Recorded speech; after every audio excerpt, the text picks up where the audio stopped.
Efendim, insan olmanın dayanılmaz ağırlığı içerisinde zaman zaman kendimizi kötü hissedebiliyoruz. Zaman zaman bunalabiliyoruz. Gerçekten de hayatımız bundan önce de hep böyleymiş ve bundan sonra da hep böyle geçecekmiş gibi hissedebiliyoruz. Aslında bu son derece normal, belirli sınırlar içerisinde tabii ki ve çoğunlukla da geçici. Duygularımız bir şeylerin iyileşmesi için vücudumuzun bize gönderdiği sinyaller ve rehberler. Eğer duygularımızdan kaçmayı ya da onları bastırmayı, onları yok saymayı bir tarafa bırakırsak ve onlarla yüzleşebilir ve onları analiz etmeye çalışırsak yaşantımızı çok daha iyi bir hale getirebiliriz. Öte yandan bazen de alışkanlıklarımızın esiri olarak karamsarlaşabiliyoruz. Yani karamsar düşünme işini o kadar sık tekrarlıyoruz ki karamsar müzikler dinliyoruz, karamsar yapımlar izliyoruz, karamsar yorumlar yapıyoruz, karamsar insanlarla birlikte oluyoruz ve tüm bunların sonucunda bir süre sonra artık karamsar olmak için bir nedene de ihtiyacımız kalmıyor. Karamsarlığımız otomatikleşiyor. İşte kendimizi daha iyi hissettiğimiz anların çoğalması ve hissettiğimiz duygu ve düşünceleri daha somut biçimde görebilmek ve onlara dair bir farkındalık kazanabilmek amacıyla kendi kendinize yapabileceğiniz, sadece bir kağıt ve bir kalemle yapabileceğiniz birkaç egzersizden bu videoda bahsedeceğim size. Geçenlerde bir tweet okumuştum ve çok hoşuma gitmişti. Eğer yanlış hatırlamıyorsam şöyle diyordu. Koca bir nesil günlüğümü bir bulur da okur korkusuyla derdini kağıda dökmeyip içine ata ata ruh hastası oldu yazıyordu.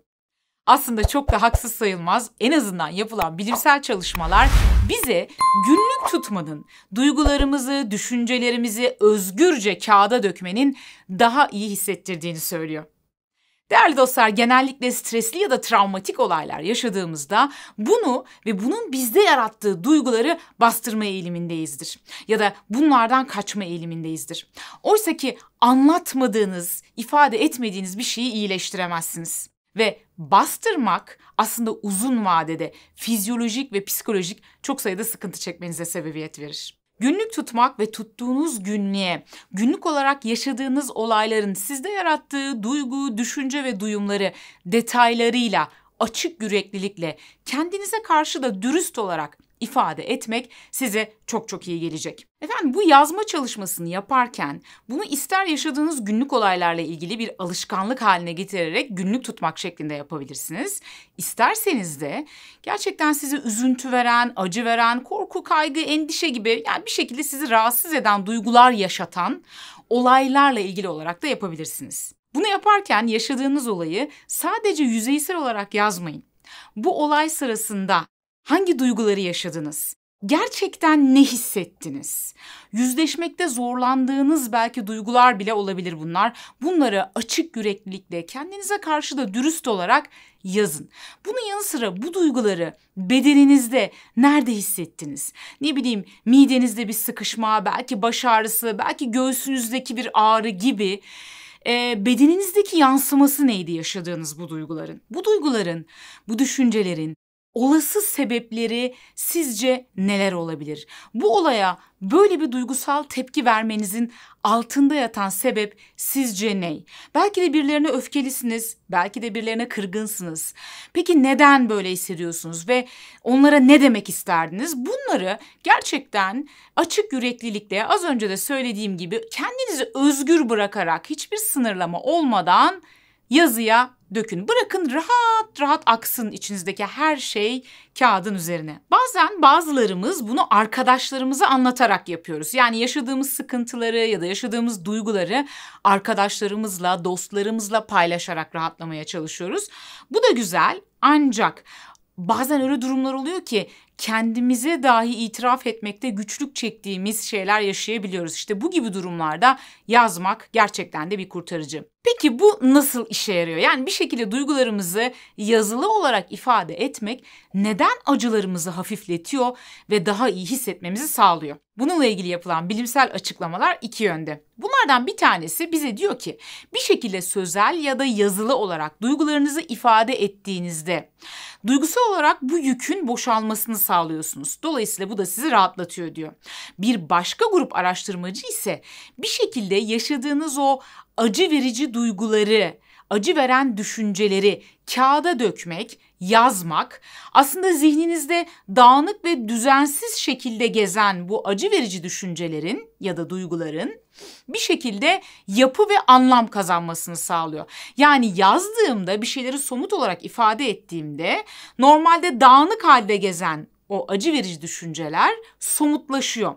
Böylelikle olaylar arasındaki neden-sonuç ilişkilerini görebilmem kolaylaşıyor. O duyguları ve o düşünceleri analiz edebilmem kolaylaşıyor. Onlarla yüzleşebilmem ve onları kabul edebilmem ve hatta onları kontrol edebilmem kolaylaşıyor.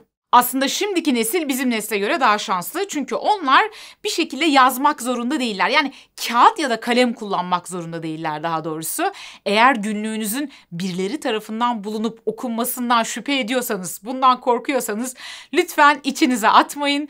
Bunun yerine açın bilgisayarınızı, yazın bir Word dosyasına, koyun Word dosyasına bir şifre. Böylelikle sizden başka kimse bu dosyayı açıp okuyamaz.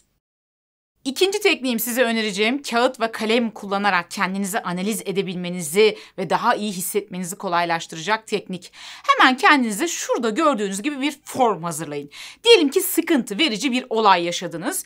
Aynen buradaki gibi sütunları olan bir form hazırlıyoruz. Efendim, birinci sütunda yaşadığınız olayı anlatıyorsunuz. Ne yaşadınız, nerede yaşadınız, kimler vardı, ne oldu? Birinci sütunda aynen bunları yazın. İkinci sütunumuzda bu yaşadığınız olayda, bu başınıza gelen olayda sizin herhangi bir sorumluluğunuz var mıydı? Varsa neydi? Bu sorunun cevabını düşünün ve buraya yazın. Üçüncü sütunumuz. Bu olaydan çıkardığınız ders ya da dersler neler oldu? Bu olay size ne öğretti? Aslında yaşadığımız her olay, özellikle de acı verici olanlar bizim en büyük öğretmenlerimizdir ve kişiliğimize çok ciddi anlamda katkılar sağlar. Yaşadığımız her acı olay madem bize bir şeyler öğretiyor, bize bir şeyler katıyor, peki bu yaşadığın şey sana ne öğretti, sana ne kattı? Bunu düşün ve bu sorunun cevabını da yine bu sütuna yaz. Psikolojik olarak dayanıklı insanlarla yapılmış araştırmalar bize şunu gösteriyor. Bu insanlar da bizler gibi acı çekiyorlar. Bu insanlar da bizler gibi üzüntü verici olaylar yaşıyorlar. Ancak bu olayların ardından belki çoğumuzdan farklı olarak yaptıkları şey şu. Bu olayı yaşadıktan ve acısını çektikten sonra kendisine şu soruyu soruyor. Bu olay bana ne öğretti? Bu olay benim kişiliğime ne kattı? O yüzden bakın, bu soru gerçekten çok önemli. Bu sorunun cevabını uzun uzadıya düşünmenizi öneriyorum. Evet, bir diğer sütunumuzda ise şu sorunun cevabını veriyoruz. İleride bu olaya benzer bir olay yaşamamak için ne gibi önlemler alabilirim? Evet, iyimserlik iyidir. İyimserlik ömrü uzatır, bağışıklık sistemini güçlendirir ve gerçekten de fizyolojik ve psikolojik olarak daha sağlıklı bir insan olmamızı sağlar. Ben iflah olmaz bir iyimserlik taraftarıyım. Ancak iyimserlik toksik olmaya başladığında, yani bizim gerçekleri görmemizi engellemeye başladığında, gelecekle ilgili önlem almamızı, çeşitli risklere ve tehditlere karşı önlem almamızı engellemeye başladığında, evet, bizler için zararlı bir hale, yani zehirli bir hale gelmeye başlayabiliyor. İşte bunu engelleyebilmek için yaşadığımız her olayın ardından acaba bu olayın bir daha yaşanmaması adına ne gibi önlemler alabiliriz? Bu soruyu kendimize sorabiliriz. Efendim, son sütunumuzda şu sorunun cevabını veriyoruz. Bu olayın, yani başıma gelen bu acı verici olayın iyi yanı ya da yanları ne? Aslında hani atalarımız der ya, her şerde bir hayır vardır. Bu şerdeki hayır sence ne? Mutlaka iyi bir yanı vardır. Bu kötünün içindeki iyi ne olabilir? Bunu düşünmeni istiyorum. İlk başlarda şöyle diyebilirsin kendi kendine. Ya Allah aşkına, bunun nesi iyi ya? Bundan ne iyi bir şey çıkartabilirim ki? Ama gerçekten bunun üzerine düşünüp eğer çabalarsan, bir süre sonra, hatta bunu bir alışkanlık haline getirirsen, bir süre sonra yaşadığın her acı verici olayın ardından bu olayın iyi yanını da bulmaya başlayacaksın. Hatta bir süre sonra bu otomatikleşecek. Daha önceki pek çok videomda minnettarlığın ya da şükür duygusunun bedensel ve ruhsal sağlığa ne kadar iyi geldiğinden bahsetmiştim. Bununla ilgili detayları merak ediyorsanız eğer, bilimsel araştırma sonuçlarını da içeren detaylı bilgiyi şuradaki videomdan bulabilirsiniz. Aynı zamanda bu videonun bir linkini açıklama kısmına da koyacağım. Merak edenler bu videodan sonra o videoyu izleyebilirler. Tabii şükür etmek ya da minnettarlıktan kastım şu değil bakın. İşte her şeye şükredelim, ne varsa o hayatımızda, daha fazlası için uğraşmayalım, daha fazlası için bir çaba göstermeyelim. Bu anlamda söylemiyorum. Ya da işte minnet duyalım, her şeye herkese karşı minnet duyalım. Bakın, minnet duyalım, herkese kendimizi borçlu hissedelim anlamında da bir duygu değil bu. Yani kastettiğim şey birilerine borçlu hissetmek değil. Kastettiğim şey şu, minnettarlık derken ya da şükür duygusu derken, hayatınızda var olan iyi ve güzel şeyleri fark ettiğiniz an hissettiğiniz o pozitif duyguya diyoruz minnettarlık diye. Günlük yaşamda aslında çok sayıda iyi ve güzel şeyle karşılaşıyoruz. Ancak ne yazık ki bunların çoğunu fark edemiyoruz. Yaşamın o koşuşturması içerisinde kafamızdaki binlerce düşünceyle, korkularımızla, kaygılarımızla, endişelerimizle ya da günlük alışkanlıklarımızla otomatik pilota bağlamış şekilde yaşarken hayattaki o güzellikleri, minik minik, irili ufaklı o güzellikleri fark edemiyoruz. Onları ya kanıksamış oluyoruz sürekli görmekten dolayı, dolayısıyla fark etmiyoruz, ya da bakıyoruz ama görmüyoruz. İşte size biraz sonra bahsedeceğim o bir kalem bir kağıtla yapacağınız egzersiz, ki diğer videolarımda da bahsetmiştim aslında ama izlemeyenler için tekrar bu videoya koymak istedim. Çok basit bir egzersiz. Ne yapacağız? Günlük iyi ki listesi hazırlayacağız. Kağıdınızı, kaleminizi alıyorsunuz ve her akşam o günün sonunda o gün başınıza gelen olayları, yaşadıklarınızı düşündüğünüzde o gün için minnettar olduğunuz, o gün için şükrettiğiniz, o gün için iyi ki bu olmuş dediğiniz 3 tane maddeyi yazıyorsunuz. Bu kadar basit bir şey. 3 tane madde ve her gün farklı madde yazıyorsunuz.